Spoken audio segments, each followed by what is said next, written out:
Good afternoon, everybody, and welcome. Hello again. Nice to see so many of you have stayed on for all of the sessions. Thank you very much for being here.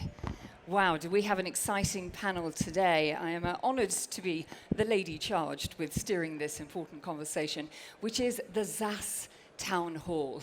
Do we all know what XaaS is? Let's have a show of hands. I'm struggling to see the hands. Maybe a hesitant finger at the back. Gentlemen, XaaS, yay or nay? Do we know what it means? We now know. We discovered. now know. We discovered. Of course, we've done a deep dive. It's the everything or anything as a service. So a bundle of offerings, a vast range of products and tools and technologies coming under one service, accessed remotely. I'm going to break that down for you and explain exactly what it means, because I have captains of industry here within the sphere of XaaS, whether we knew it or not. The on-demand economy is thriving, it's booming. We're all partaking in it, arguably daily, all of the time. The question is, does convenience come at a cost, not just for the consumer, but also businesses? What about growth? How do we scale? What's exciting in tech and innovation and investment terms? Where is it being directed? What's the next big thing? What does it mean for society? So many questions to get through, and these gentlemen have all of the answers, so let me introduce you to them. Delighted to say that to my left is Abdallah Abu-Sheikh. He is the founder and CEO of Astra. Very nice to see you. Good to see you. Hosam Arab is next. He is the co-founder and CEO of Tabby. Welcome to you. Thank you.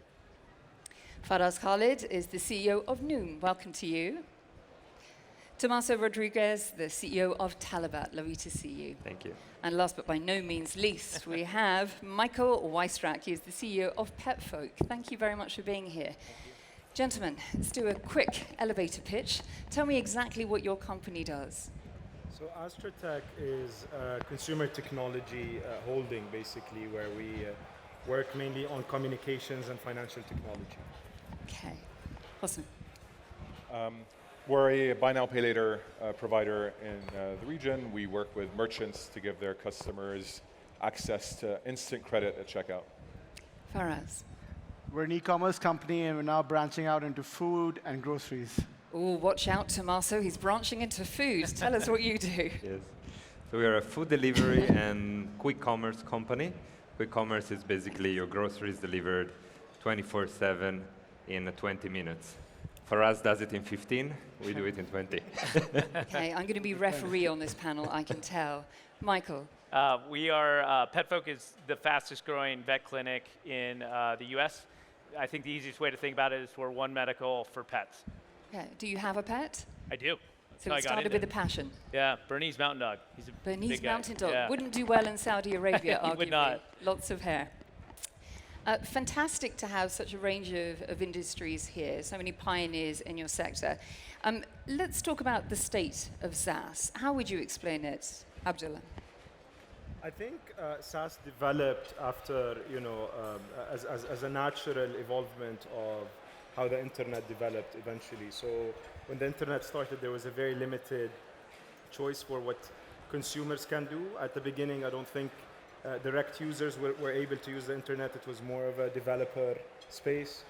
And as grow more and more into user needs, people started getting more imaginative with what they can request from the platforms and so on and so forth. And I think different businesses capitalized on those different needs as the technology evolved. Who exactly are you targeting? Who are using your services? And how has business been in retrospect in 2023? So in 2022, we've hit about 150 million users. Who we target is at essence, we're a communications platform. We have a communications platform in bottom that basically targets people's need to communicate, which gives us a very open user persona. We've managed to link that up with financial services, and over the past year we've licensed with the Central Bank of the UAE, with a few other central banks in the region, and now we are becoming the biggest digital remittance player in our market and expanding so respectively. Okay. Hosam, talk to me about 2023 and the prospects for 24. How has business been for you? It's been quite strong. I mean, we started from a fairly small base of credit in the market. Essentially, our product is we work with merchants, provide their consumers installments at checkout. The reason we've seen growth in this market, and this specifically over the past couple of years, is driven just by the fact that credit penetration in these markets is extremely low. We look at credit card penetration in a market like Saudi at 15% compared to other markets in other parts of the world, more developed markets around the 70, 75%. So the base that we're starting from is extremely low, and so we've seen incredible growth over a fairly short period of time, driven by that. So Saudi is a key growth market for you going into the next year. It is the growth market. Growth market. Interesting. Faraz, talk to me from your perspective, through your lens. Who are your consumers? I think similar to what Hosam was saying, the base of e-commerce penetration is so low that we could still, there's loads of headroom to grow. The median e-commerce penetration in most mature markets is closer to 30% now. So I feel like there's 6 to 7x upside to median. So, and the last few months have been particularly strong as we experiment with new and faster modes of getting to customers. At the heart of it, we're a valet that brings things from retail outlets to customers, and I think the faster we go, the more demand we unlock. So we're doing things to kind of be more useful once you in that service, and I think, it's strong. But we believe the market can be 5 to 6 times bigger very quickly. And there's room for more players. I didn't say that. Doesn't like the competition. Tomaso, do you like competition? Of course, competition makes everybody better. No, but no, I think it's echoing what Faraz was saying. We see the region as a fantastic market, growing, very fast. Talabat's been founded in 2004. It's a very old company when you compare to tech in general, but still growing high double digit every year in this region. So it's really fantastic to see how it's moving. And when it comes to new things like quick commerce, I think the adoption is really fantastic. Quick commerce is a service we launched 3 years ago, and already it's 20% of our business. So meaning it's people are bound to convenience and they want more services, and penetration and adoption accelerates much faster. Thank you. Michael, how has business been this year? Similar to them, I think we're starting at a lower base, so we're fairly new, but I think a lot of the trends that you're seeing in the region here are certainly applicable in the US, where I think people are looking for convenience. We're a new modality of how we deliver veterinary medicine to customers, so we've seen a tremendous amount of market penetration in the markets we're in, and we have lots of room to geographically expand. So we're kind of in hyper growth mode right now. And I think across the US, you have seen the venture market slow a little. Pet has not been an industry that's really slowed this year. A lot of the macro trends are moving towards much higher pet ownership and pet adoption rates among all different generations. And then pet spend is going up, so per pet spend. So the macro trends for our industry are great. And then us being a new player is stealing share from incumbents. So we've been on a hyper growth mode. From what I'm hearing from all of you is that there's plenty of excitement, plenty of headroom to grow. Talk to me about who the consumer is, because in this region, we are discerning customers. We want things yesterday. We want more and more add-ons. We want added benefits to your services. So how would you describe how the consumer is changing and how you're addressing those needs? Yeah, I think so. My first company was a food delivery company in the US, and it was built in 2015. We built that 100% online. It went from 0 in sales to 550 million in sales in less than 5 years. And you could, at that time, it was pretty easy in the US to build an online-only company. I think where we've seen the migration is that it's very difficult to build an online-only consumer-facing product anymore as a standalone, just because trials becoming very expensive, at least in the US, as you see it getting customers in. So I do think one of the evolutions we've seen in our customers, and this is across all age classes, so I think sometimes people think tech company, they think young, but yeah, the reality is every generation has an iPhone now, so every generation is interacting with companies through a tech medium. And we're seeing there's this idea of wanting to connect relationships that you start online in retail or service it for us. So I think that's one of the evolutions I've at least seen in my tenure in tech, is that it really is a multi-channel kind of opportunity. You have to meet the customer where the customer is today. Thank you. Tomaso, what would you say? The customer is discerning, getting ever more demanding. That leaves you on your toes. Absolutely. And I think it's the beauty of it. If they were not doing that, we will not improve our companies and will not become better. I always use this example. I used to work for Uber before. And in 2012, we were launching our product in Europe. And I had a bet with a friend of mine. We were at the bar. And I told him, I bet with you that I push a button here and a car will show up outside of the place. And he was like, I don't believe you, it's not going to happen, or whatever. And then we placed a bet. And I pushed the button and I was sweating because we were just launching the product. But then the car showed up and like it was magic. And everybody was not expecting it. It was kind of incredible. Today, if you don't get your food delivered exactly on time, if it's 1 minute late, if there's something wrong with the order, customers will be super upset. You know, the magic effect is gone, right? Customers want more and more and more. And you know, new services like quick commerce, now you want your groceries delivered in 15 minutes, not just your food anymore. So the beauty of a demanding customer is that you create new products and you improve as a company. Creating new products, constantly innovating. AI, how is this playing a part in shaping our industry today? Yeah, I think we had a conversation yesterday about this, and for us, we are leveraging whatever is available now to really power the backend a lot. So we're using it to deliver efficiencies on the content side. How can we sort of reduce manual interventions and accelerate processes, like very specifically things like bringing product descriptions online, translating them in various sort of dialects, things like that. Eventually, more exotic forms will emerge where there are, right now the primary way you engage with a service like any of the services that we offer is to open the phone, like kind of like interact with an app. I feel like new interfaces will emerge. People will be able to talk to these services through assisted bots and stuff. But for now, it's driving primarily a lot of efficiency in the back end, plus lower fidelity use cases like customer service and things like that. I think those are real. They are doing real things in the back end right now. And we all sort of wait and wonder of like, you know, how fast this thing moves and new interfaces emerge. And then, yeah, I mean, I'm sure we'll We're talking supply chain, inventory, keeping tabs of things that are really helped by AI. How is that having an impact on your bottom line? Can you see the effect there? Or is it more flowing very out than in at the specifically, like moment? in very specific things like product translation and automation of very menial tasks. These are all very linear sort of processes currently, and then with sort of supported engines, we've been able to take out a lot of costs already. I'll give you an example of customer service. We have about 9,000 people in our customer service team, and the contact ratio can go down by as much as 40% with great sort of like somewhat smart bots.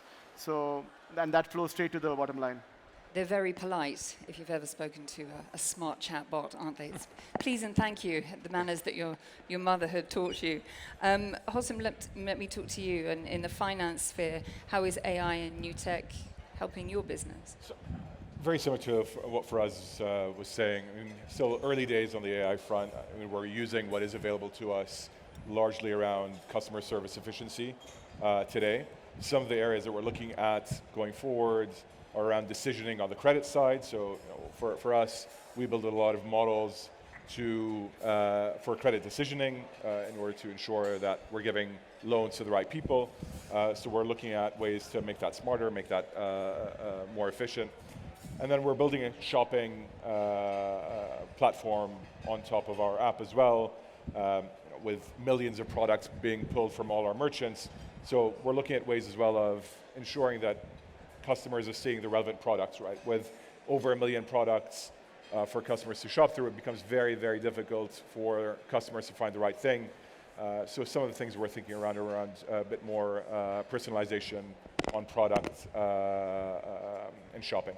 I think that the bit about shopping you should drop. It's a bad idea. Yeah. You should leave it to. We're helping our partners grow their Collaboration. Exactly. Partnership. These are the things we want to emphasize. We're better together, right? Abdallah, talk to me about tech and new innovations that are making the boat go faster for you. So I think we're on the like opposite side of what Faraz and Hosam are looking at because we are in essence a lot more consumer facing.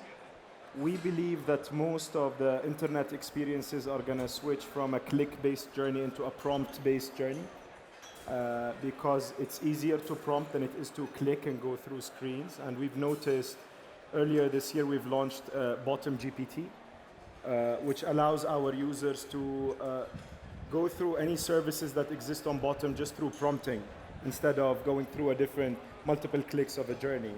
And we've noticed that users who have never used a certain service before would start converting because, in essence, everybody knows how to use their communication tool to either text or chat or give a voice command, but maybe not everybody is familiar with your own journey of how you want me to click through your platform to get to the end result. So we've noticed a massive uptake in that, and my bet is, within the next 2 to 3 years, a lot of the click-based journeys are going to switch into prompt-based journeys in one way or another because it's just much simpler and much faster to do. We're seeing that even reflect on the actual cost per transaction to the point we are now testing with in places where you don't have great internet connectivity, if we can give you a GPT over SMS or over text, and you'd be able to do that without even connection, which will bring the cost significantly down from whether it's customer service or time it takes to develop a function or a feature, and so on and so forth. So that's our look on it. What do we think? Tomaso, are we moving from click-based to prompt? Not everywhere, I think. I think the click-based is also something that you build to simplify the journey of the user, right? So if I had to do a prompt and to order food, maybe I probably even just call the restaurant, right? And tell them what I want and whatever. So I think in some aspects of life, I think most complex operations you need to do, if you want to generate a report, if you want to do something more complex, I think prompt-based is the way. But for simple actions that are kind of brainless, fast and quick, I think click will still be the one. Michael, do you agree that the two can happily coexist, or one will start to outpace the other? Well, I think they have to coexist because you have to retrain the consumer. So I think for the time being, you can live in both. I think where prompt-based is maybe saying a different way is changing a user-navigated journey to a conversation, which is informed by. So I think that is where the world's going. I think from a service standpoint, the user generally knows what they want, and right now they have to navigate their own way to get that. I do think where we go to is people are just going to enter what they want, and then the subsequent questions that need to be there to navigate them on that journey is going to be there. I mean, we certainly see that with veterinary services, or any service platform where it makes sense to have a conversation first, and you can use AI. I think where you're going to continue to see is AI is going to supplement and then ultimately replace customer service, or because that's the easiest. But I think as we think, like, I think China is certainly the most advanced in this and what they're doing with WeChat. But I think ultimately it's going to be a conversation. And I think that's where we're going. But I think in the near term, it's going to be, you're going to have to retrain consumers for that. And it's going to be a journey, just as we saw it took 30, 40 years of internet training to where we are today. So I think it'll be faster, but I think for the next 10 years, it's going to be an and, not an or. We need retraining again. Just when we thought we understood how to navigate our phone in the apps, there's more to learn. Faraz, talk to me about click or prompt. Where do we stand? Yeah, I mean, I don't know how to answer that, but I feel like there will be new interfaces to engage with these services in the future, and I do think in the near term we believe that it can sort of dramatically reduce the friction to access these services. We are testing sort of like natural language prompts to repeat orders, things like that. But I feel like human beings like to, the decision-making process is somewhat complex. Which detergent do you want to buy is a decision you're making, and even though there might be an optimal solution somewhere, I feel like there'd be, to your point, like I think it'll be a combination. There are things that are easier to do as repeat tasks, and I think there we'll be able to kind of pick up on these things. The other example that we're working with a close partner to kind of test this out is sort of like using some of these sort of GPT-driven interfaces to make our services accessible to people who are not literate, for example. There's some really good examples where in Tier 2 Saudi Arabia, there's potentially like people who don't like, really read or write that well, cannot see very well. So from an accessibility perspective, voice-based prompts are very interesting. And yeah, I mean, those are sort of accretive, but will not replace click for sure. I think that's what our belief is. But look, we're on the sidelines on this right now. We're very deep on the back end and figuring out efficiencies and doing real things with it. But on the interface side, I feel like we're probably playing the wait and watch game. I think it's never. I think a change is very hard for our brain. Like to say, I change my way of doing things, or I change. I use an app. I want to change a different app today. I will not do it just for a technology change. There has to be a real value proposition change, right? So there has to be something in it, right? And if it's just a different way to do things, our brains will not switch, right? So maybe Abdallah, what would be for you the reason why people should prompt instead of clicking for the food? I think it's a few things, right? Nicholas said it took 40 years for us to learn. It didn't actually. I'm not 40 years. I know how to use my phone. So it didn't actually, my kid who's like 3 years old knows how to use the phone. So behavioral change it doesn't take as long as we think it does. But the technology took a long time to evolve. But if you've noticed, it took us 100 years to come to the steam engine and like 10 years to do everything thereafter. It shrinks a lot in terms of technology innovation. We like what we have and we're resistant to change in most times.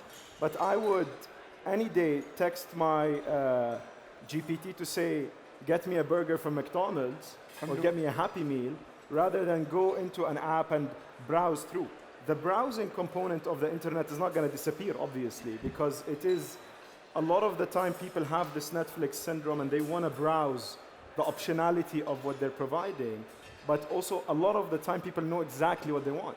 And the decision-making process is really simplified for a lot of people. So I feel if you're trying to do a task like renew your ID, get a new passport, a lot of those things, order a service for your house, get a health check, get a blood test. Browsing is not in the DNA of that service. But while you're trying to order food, a lot of the time you want to browse, a lot of the time you don't want to browse. So it's just that balance. But I do feel that fundamentally, the way we execute on those services right now is going to change. And just a simple example is, we've launched our GPT with Etihad Airways. And we've noticed that most of the repeat flyers go into prompt. And they just say, book me a ticket from here to there, and that's what I want. I don't want to browse the options. I don't want to, or they ask the GPT, what is the cheapest ticket from here to there? Or what is the earliest flight from here to there? It just saves on a lot of time. And like Faraz said, what AI is doing is not just enhancing the experience, it's actually asking people to unlearn. So it's asking us to unlearn to click and go back to the basics. We started with text. So it's saying, okay, you know what, forget everything you've learned over the past 5 years, go back to texting, go back to communicating, and that expands the user base very heavily. A lot of us work in very cool environments like this where we have really new phones and very good internet speed, but most of the people, and that's an actual number, don't have access to the internet we have access to, don't have the devices we have access to. So they need something that would work. If it takes Talabat to load on my phone maybe 30 seconds, on somebody's phone in Kenya it might be like 30 minutes. So that doesn't actually work in that country. So I do feel the whole paradigm will shift. How is it going to look like in terms of browsing is something I don't know yet. But in terms of prompting, I do think the shift is happening very, very quickly. And that's just my opinion, I don't know. Hosam, the shift is happening quickly and there's room for both to happily coexist, not least when it's providing access to people who don't have the greatest access or even literacy. Would you say that the future will continue to be them both running hand in hand, or one will outpace the other? Yeah, listen, I don't think I have much more to add. We agree, I think, that both are going to coexist. different customers have different preferences, and we need to be able to adapt to both as those preferences evolve over time. Let's talk about data collection. You know everything about us. You collect so much data. Is it safe? Let's put it out to the audience in terms of the e-commerce, the online platforms, the apps that you use. How safe and protected do you feel your information is? Show of hands. Is it safe? Don't be shy. You're amongst friends. I like this. Not sure. 50-50. You feel that it's not in a particularly safe place or being used for the best purposes. Show of hands. Gentlemen. The negative audience. Michael, you're up first. Yeah, I think, look, so I think what this is a good example of is there isn't a ton of trust in the overall ecosystem. So it's an amazing opportunity for a brand to build trust by how they treat your data. I think what you see is the best brands out there are very, very careful, sacrosanct with people's data. And you lead with that, and I think that builds brand trust over time. So you know, I do think, speaking for myself, but I imagine all of the co-panelists here takes data privacy very serious. We want our pet parents that interact with us to feel like their data is theirs. We also are not an ecosystem that monetizes in any way, shape, or form data. So it's easier for us to be very kind of transparent with our data policies and make sure that their data is for them and them only. What kind of algorithmic transparency is there when it comes to our data and privacy, with Talabat, for example? So look, I think when it comes to data, of course, I'm sure all of us take this very seriously, and we hold ourselves accountable to high standards. In our case, we take the GDPR rules in Europe, and we make sure that data is stored safely, et cetera, et cetera. But when it comes to how do you use this data, I think this is really the question, right? And we all have a lot of data. The world has a lot of data. There's too much data, I would say. Like how to use it is really the problem. But for us, I mean, the only thing we want to do really, I don't know if any of you had the problem of answering the question, what do I want to eat, right? And I think this is a question that is very hard to answer sometimes in some days of the day.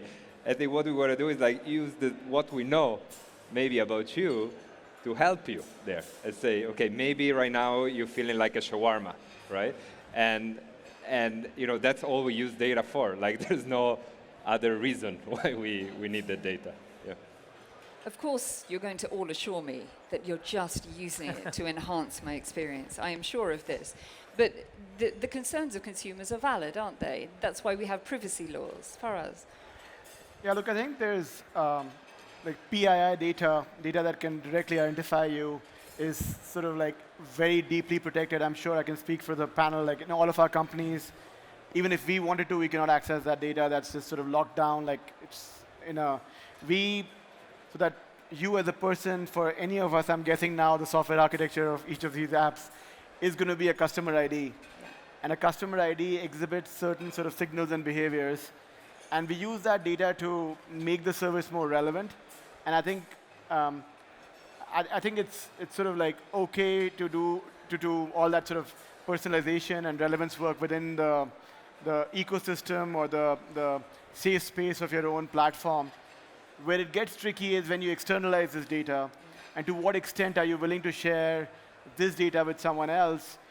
I think that's when it becomes tricky, and I mean, you could take it wherever, but all consumer commerce companies around the world I mean, there's this sort of like maxim, which is now true, that all companies eventually either become a bank or they become ad companies, right? And both of those things require like very deep customer signals, where you live, what you do, what you eat, what time you sleep, all that stuff. So, look, I feel like customers can be comfortable around the idea that the PII stuff is reasonably secure, it's never shared with anyone. Most of the data is used to enhance experiences deeply and to make things relevant and to make the browse journeys shorter, faster, crisper, all that stuff.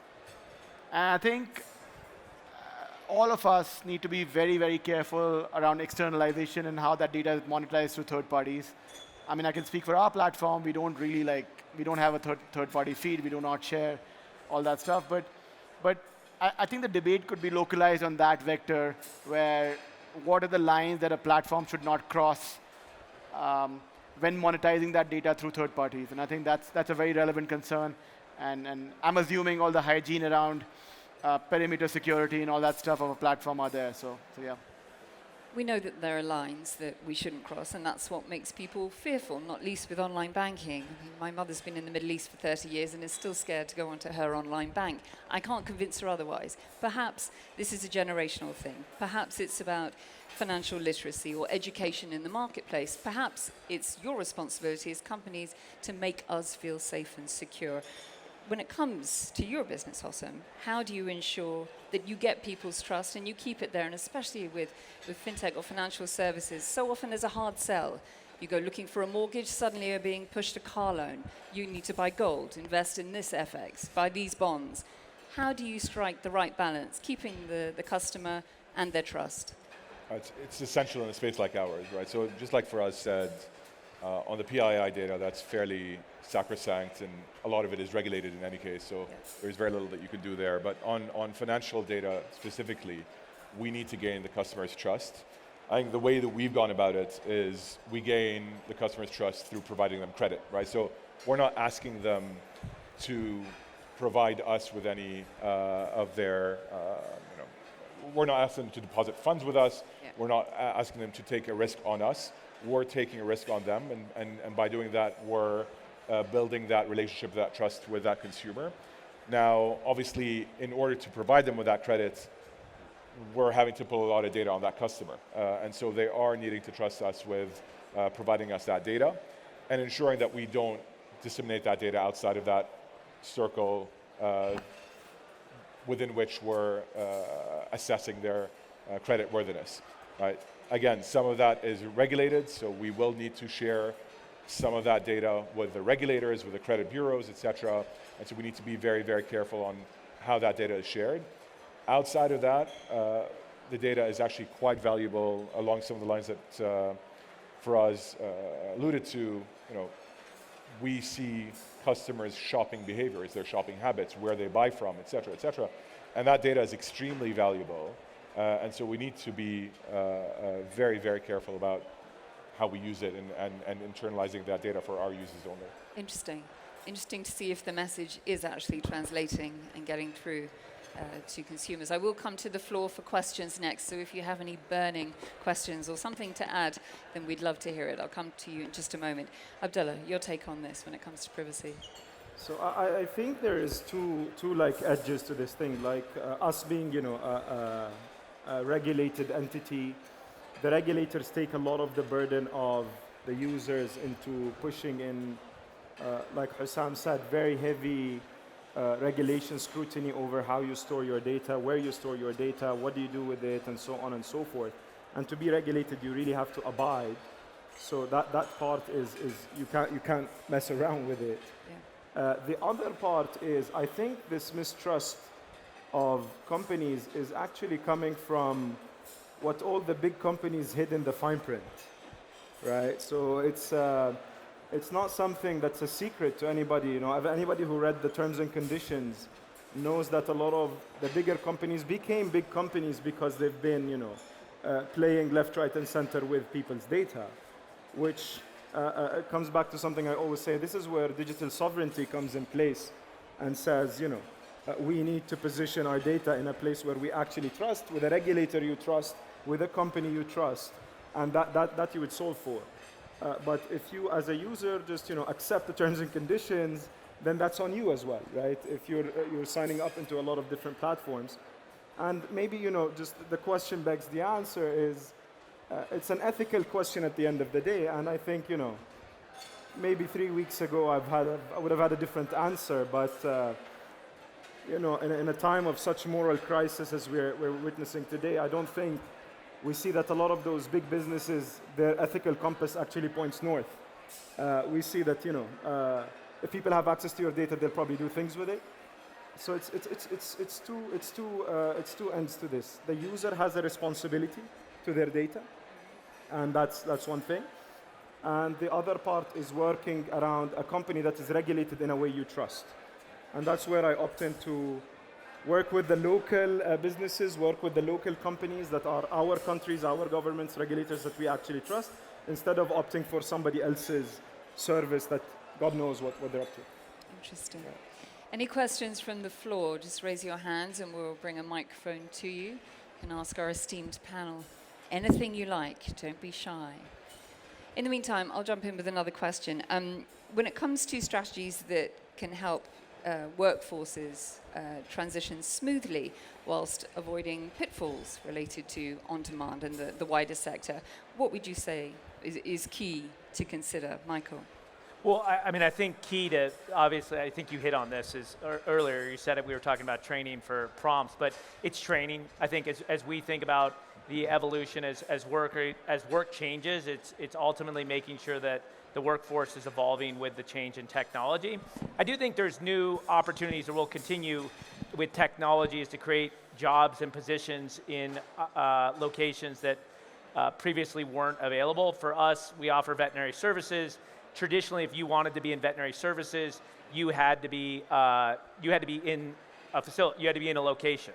Now with our virtual care, our vet teams, our vet techs have the ability to work at home, have the ability to work in different states and different regions. So I do think you're seeing as things move virtually, as we see different evolutions, the employment opportunities are shifting for sure. So, you know, the example on that is we have vets and vet techs go online. We have to teach them the tools. We have to train them on a lot of different stuff. But I do think as we look at the evolution, generally, you know, technology disruption, as you look over the last, 100, 200 years, has created some challenges in the near term, but in the long term has ultimately created more opportunity as more people have access to work. I think you generally see is, I talked in the States, but we're seeing a lot of opportunity whereas things move remote is there's a whole global opportunity where people can now work anywhere in the world, and technically their employer could be anywhere in the world. So I think it's tremendous opportunity over the next, how many ever years to continue to broaden. But again, it's going to come down to training. It will come down to training.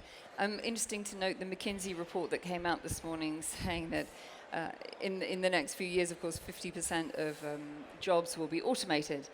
Nothing new, one would argue. We've heard this before. How is it different this time? What would you say, Tomaso? I smile hearing that because I remember I read an article at some point where it was discussing the agricultural revolution, right? And they were saying that, back then people were saying, 50% of jobs will be gone now that, the agriculture is changing. And then what actually happened is that, they tripled the production of the fields, the population tripled as well, and, moved to the cities. And then also and they had jobs in the cities. And then the Industrial Revolution started. And again, when the Industrial Revolution started, people said, 50% of the job are going to be gone soon. And same happened with telephone, with email, and everything. The reality of the fact is that at the end of the day, we live in a world where 50% of the jobs are always at stake, no matter how you look at it, right?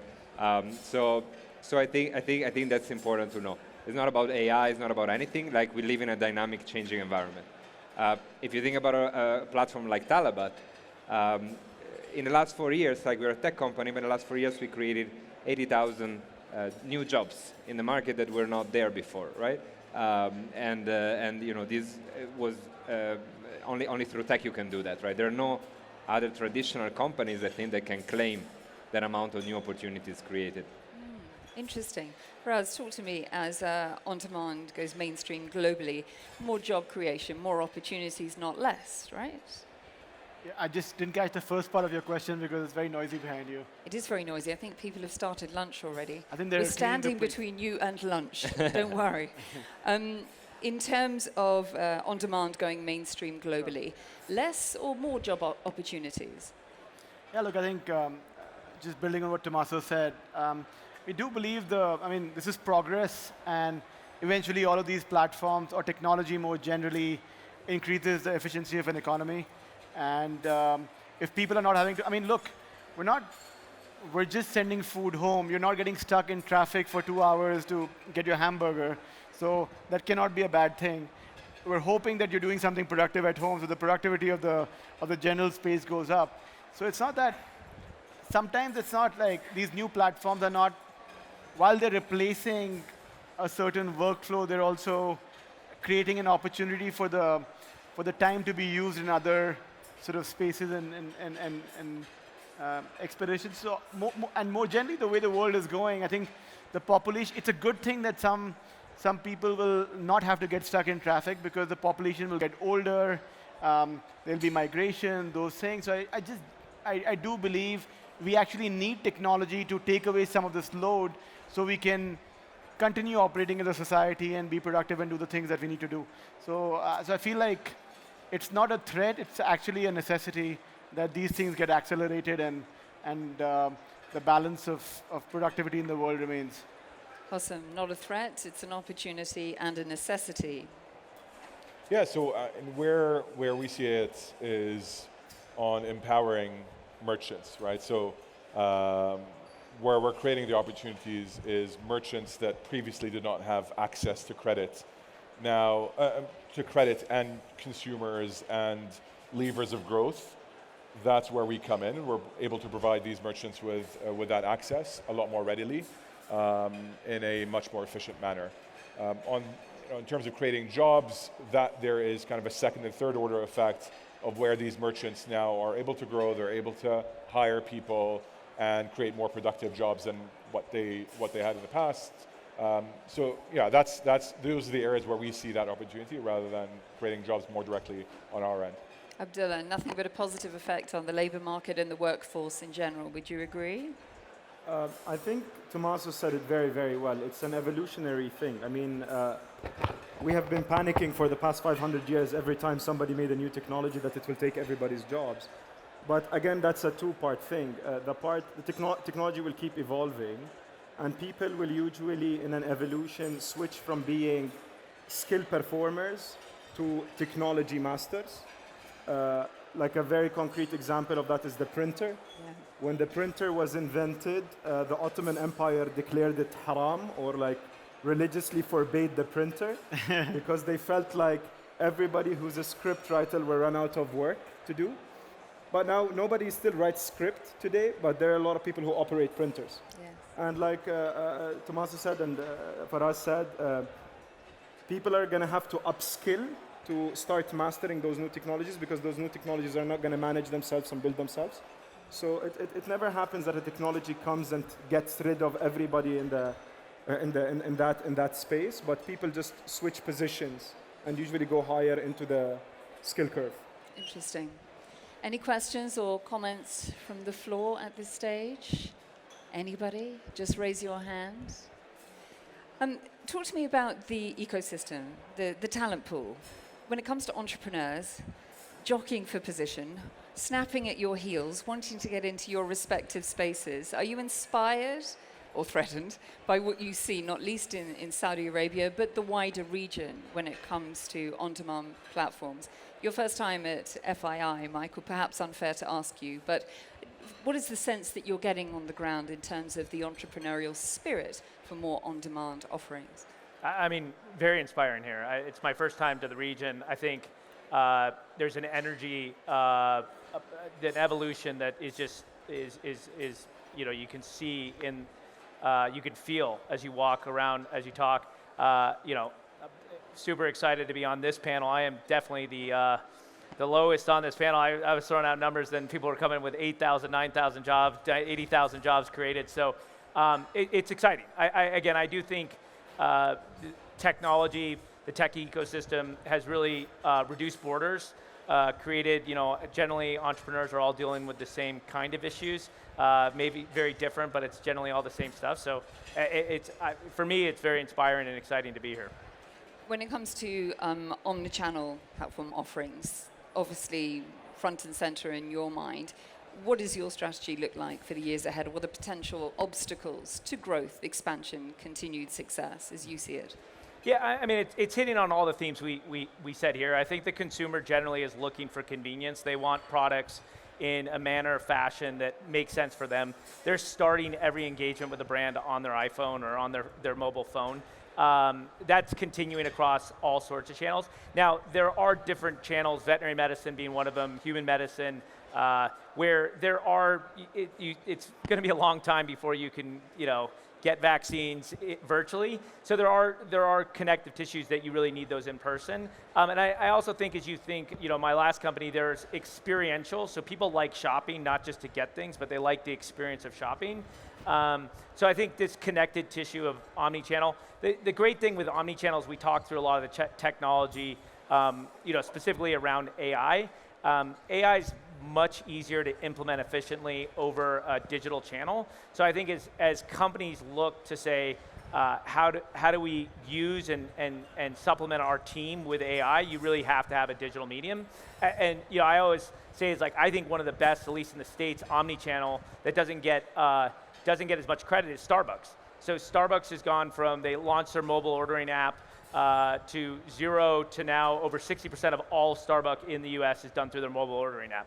That is a exact perfect omni-channel experience. You create the order online, you could do it your way, you don't have to speak to anyone, and you walk in and your coffee's ready.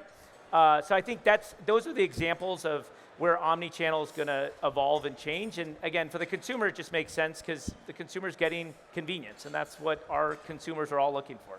You're smiling away, Tomaso. That's what we want, right? All-round convenience. And food in 10 seconds, as you say. Groceries in 15 minutes guaranteed? Yes. I should try it tomorrow. 20 minutes, 15 here. Is that right? Yeah.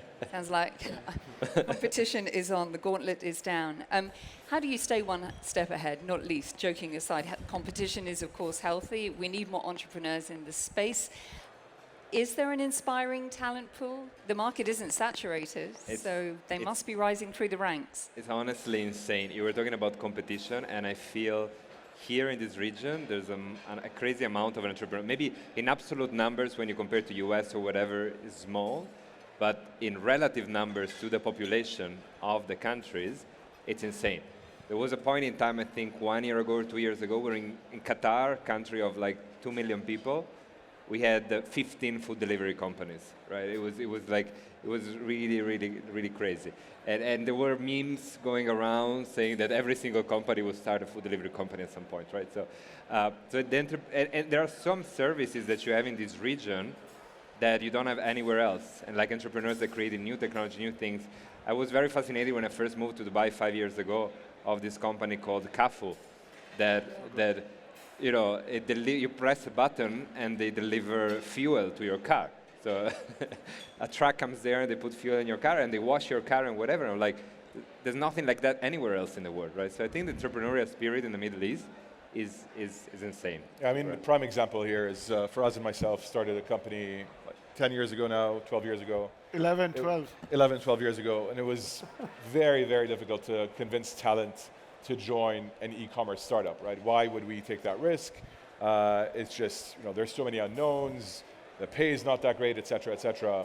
And where we are right now, I mean, nobody wants to work in corporate anymore, right? So it's a complete shift. Was this with Namshi originally? Yeah, this was back Namshi, in the day? Right? And 2010, 2011. People still don't want to work at Namshi. It's changed a lot since you left. It has changed. Talk to me about those times, because this is how we learn the most. What was the biggest challenge? And when experience so many speed bumps and obstacles, it's easy to just throw in the towel. Look, I think, just building on Tomaso's point, we're also so lucky that we compete with, now, a budding entrepreneur gets to compete with some of the best companies in the world, right? So on food, you've got Delivery Hero, you've got Amazon, you've got the global fintech companies sort of coming in. So it's also a great sort of training ground that, there's validation of the market and the space. So people are recognizing that there's an opportunity here. And when you're competing with someone amazing, we compete with Amazon every day. And it's just such an education because, they instill the right behaviors in you. You get trained to do the right thing. And I think that's a great gift that we recognize. I think more generally, there's been more success of upstart startup companies. Namshi, Kareem, in the early days, I feel like has created the right belief system in young people to quit investment banking or consulting or just graduating from a great college to come be with one of our companies and sort of give it a shot. And I think um, there are skeuomorphic patterns of like, successes around the world that we can now relate to in the region. So I feel like it's a lot easier to get top tier talent than it was 10 years ago. And I'd argue that the smartest people actually tend to work at sort of tech companies now than sort of the other way around. So it's a lot easier. Doesn't make it easier to get those people though, because there's a lot more competition. There's more fun things to do for younger kids. But very excited. I actually wanted to underline the point that, and we have this conversation internally a lot, that every day is super hard. It takes a heroic effort to get up and go fight every day. But we are incredibly lucky that we get to participate in a marketplace that is not mediocre. And I think that is special. It is a privilege, isn't it, to do what we do. Yeah. Abdallah, would you agree? And not least in attracting the top talent, not easy to get them, not easy to keep them given the competition, but also the emerging talent which we must nurture and foster to be the CEOs of tomorrow in this space. I can't disagree with Faraz, so of course I agree. But I mean, I think everybody here has built a great business and they know a lot more about it than I do, but more to the people. I think my message would be more to the people who are trying to start. And maybe this is a bit more of a philosophical twist to the question, but I think the best thing about technology is it's very fair, right? None of us here, you don't have to inherit anything to become a technology entrepreneur. None of us here inherited our platforms, I think. And so it's the same for the people who are just starting, and so it's the same for the people who are in entrepreneurship, in a world where a lot is inherited and a lot is given unfairly in many big corporates and so on and so forth, and you only escalate if you hit a checklist of somebody or a certain person likes you or doesn't like you. Technology happens to be the most fair environment you can operate in because the scoreboard is just your innovation ability. Yeah. So I think I speak for everyone when I say nobody is worried that anybody's on our heels, because we were on the heels of the previous generation of whoever built previous stuff. And this is just a continuous cycle of what's going to happen. And a lot of the time I meet people who are just starting and they're extremely intimidated and they say, this guy Hosam, he raised a ton of money, he's really smart, and what have you, how can we compete? And that's the nice thing about technology is it only takes for somebody to apply themselves and their creativity to a single innovation. And the next thing you know is they're a massive business. So that's my take on it. Awesome. Any other questions from the floor? Any comments that you would like to put to my panel? Yeah. Yes, please, the gentleman at the front. We'll bring a microphone to you. Thank you. Thank you guys for being here. I just sacrificing my lunch break to just seeing you. Amazing to be in front of you guys. My question is about the future of all the industries that are working on. I know it's very different from each other, but there is a future that more competition and more speed war is going on. What are you thinking about that? Thank you. Sorry, if you could put the microphone very close to your mouth. Was it a question about the future of the competitive marketplace? Yeah, exactly. I'll take that and then. Sure. I think we approach this with the mindset that the default is dead. So we just have to be, every day it has to be a battle to make the experience dramatically better. And at the end, the customer chooses the best service, as Abdallah was saying, right? It's a meritocracy. If you're not delivering a deterministic experience that has a strong value proposition, then